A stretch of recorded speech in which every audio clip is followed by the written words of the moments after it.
नमस्कार. आज 27 फेब्रुवारी आणि आपण बघणार आहोत, की आज रात्री कुठे पावसाचा अंदाज आहे. त्यासोबतच 29 तारखेपासून नवीन पावसाचा स्पेल आहे आणि उद्या 28 फेब्रुवारी रोजी देखील काही जिल्ह्यामध्ये पावसाचा अंदाज आहे. तर याची संपूर्ण माहिती आपण बघूया. कारण की नवीन जो पावसाचा स्पेल असेल, तर तो मध्य महाराष्ट्रामध्ये देखील होण्याची शक्यता आहे. सर्वप्रथम आपण बाकीची माहिती बघण्यापूर्वी काल कुठे पाऊस झाला हा बघूया. जेणेकरून शेतकऱ्यांना देखील कळतं, की कुठे पावसाच्या नोंदी आहेत.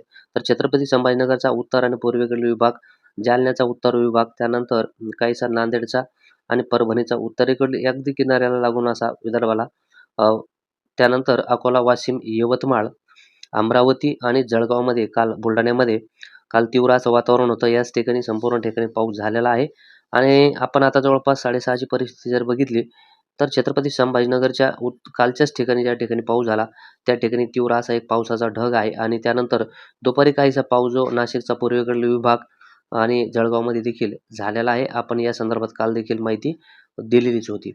त्यानंतर इकडे बुलढाण्याचा काहीसा पूर्वेकडील विभाग या ठिकाणी देखील अकोल्यामध्ये काहीसा पावसाचा ढग आहे आणि बाकी इतर ठिकाणी जर बघितलं आपण, तर अहमदनगरमध्ये देखील काहीसे ढग आहेत, बीडमध्ये आहेत, त्यानंतर पुणे आणि साताऱ्यामध्ये देखील आहेत आणि आज रात्रीची जर आपण परिस्थिती बघितली, तर आज रात्रीची जास्तीत जास्त पावसाची शक्यता जी असेल, तर ती छत्रपती संभाजीनगरचा अ, अ, काहीसा उत्तरेकडील विभाग येऊ शकतो या ठिकाणी.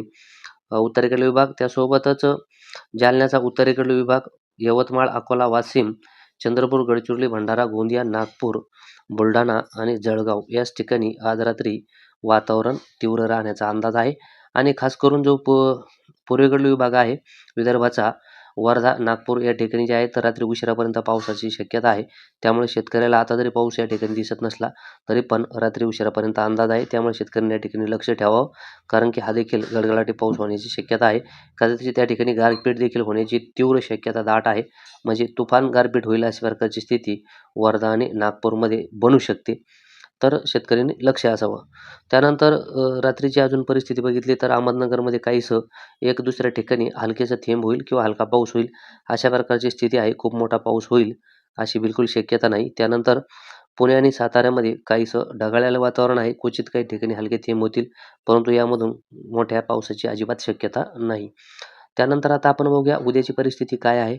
उद्याचा जर आपण अंदाज बघितला तर उद्या जे आहे, तर प्रामुख्याने जो पाऊस असेल, तर तो विदर्भाच्या उत्तरेकडील विभागामध्ये, ज्यामध्ये खास करून बुलढाणा, त्यानंतर अकोला, अमरावती, वर्धा, नागपूर या ठिकाणी आहे. कदाचित जळगाव आणि छत्रपती संभाजीनगरचा काहीसा उत्तरेकडील विभाग येऊ शकतो. ज्या ठिकाणी स्थानिक वातावरण निर्माण झालं, तर सपाटी या ठिकाणी पाऊस होण्याची शक्यता आहे. परंतु जास्तीत जास्त या ठिकाणी असेल आणि याच्या पाठोपाठ जो हलका पाऊस असेल, तर तो चंद्रपूर आणि भंडारा, गोंदियामध्ये हा देखील स्थानिक पातळीवरचा असेल. या ठिकाणी देखील पावसाची शक्यता आहे. या व्यतिरिक्त परवापासून वातावरणामध्ये बदल होणार आहे आणि तो जो स्पेल असेल, तर त्यामधून मध्य महाराष्ट्रामध्ये पावसाची शक्यता असल्यामुळं उद्या देखील या ठिकाणी जे अहमदनगर, त्यानंतर सोलापूर, बीड, जालना, छत्रपती संभाजीनगर या ठिकाणी क्वचित काही ठिकाणी पावसाचा अंदाज आहे. नाही जरी पाऊस झाला, परंतु या ठिकाणी उकाडा जो आहे तो अतिशय तीव्र राहण्याची उद्यासाठीची शक्यता आहे. त्यामुळे या ठिकाणी नक्कीच हे वातावरण थोडंसं त्रासदायक असेल. परंतु शेतकऱ्यांनी थोडंसं लक्ष ठेवावं कारण की आपलं काही शेतमाल असेल, तर तो झाकण्यासाठी या संपूर्ण कदाचित थोडासा परभणीचा विभाग देखील येऊ शकतो.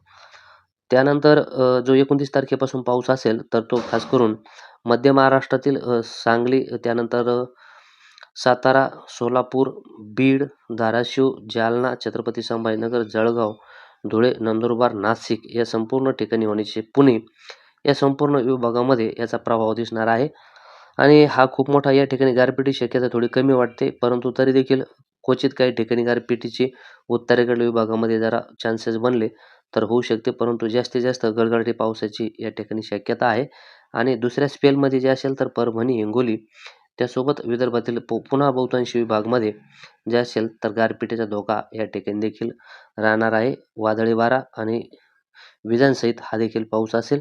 दक्षिणेकडे देखील काहीसं या वातावरणामध्ये याचा परिणाम होणार आहे. या ठिकाणी देखील पावसाची शक्यता आहे.